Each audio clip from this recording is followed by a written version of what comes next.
We have Carter Woodson to thank for the invention of Black History Month. Actually, it originated as Black History Week in 1926. Carter Woodson is a very important African-American historian. As a matter of fact, he was the second African-American to earn a PhD from Harvard University in history, the first being W.E.B. Du Bois. But Carter Woodson invented this week-long celebration of African-American accomplishments, and he did it in the month of February because the month of February celebrates the birthdays of Frederick Douglass and Abraham Lincoln.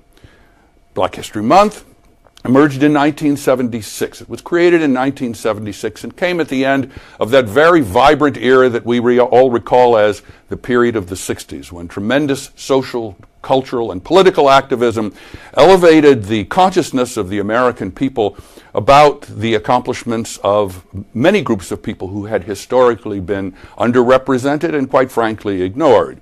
And so Black History Month, still in February, was created in 1976, and we continue to celebrate it today.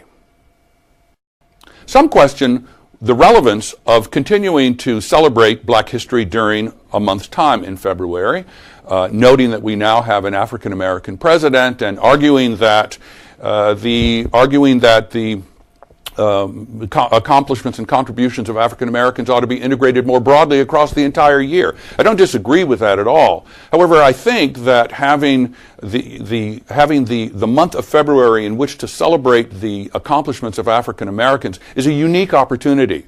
In fact, I do that myself. I participate in Black History Month activities, and I see it as a unique opportunity to bring to the attention of my audience contributions of African Americans that they might not otherwise have had the opportunity to experience.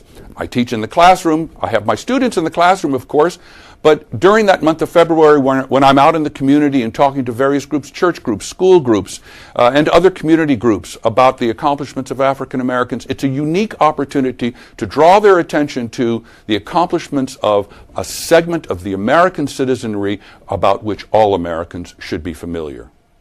As a scholar in the music of African Americans, which I should say didn't happen until I was a doctoral student at the university's Eastman School of Music, it enlivened my understanding of art and culture in American life for me as a student to be exposed to the contributions of great musical artists. And so I look forward to the opportunity to talk about people like William Grant Still, whose Afro-American Symphony in 1932 received its world premiere at the Eastman School of Music. Or people like Ulysses Kay, a wonderful composer. Or people like George Walker, who was the first African American to win the Pulitzer Prize in Music Composition, who's a graduate of the Eastman School of Music. In addition to talking about great African American artists in popular culture. There's a lecture that I do on a somewhat regular basis entitled Black Nightingales. Black Nightingales is a lecture that features the artistic contributions of Billie Holiday, Ella Fitzgerald, and Sarah Vaughan in spectacular video clips of these women performing that most Americans have never seen. And listening to their songs and learning about their lives, learning about the lives of these artists is just as important as listening to the music.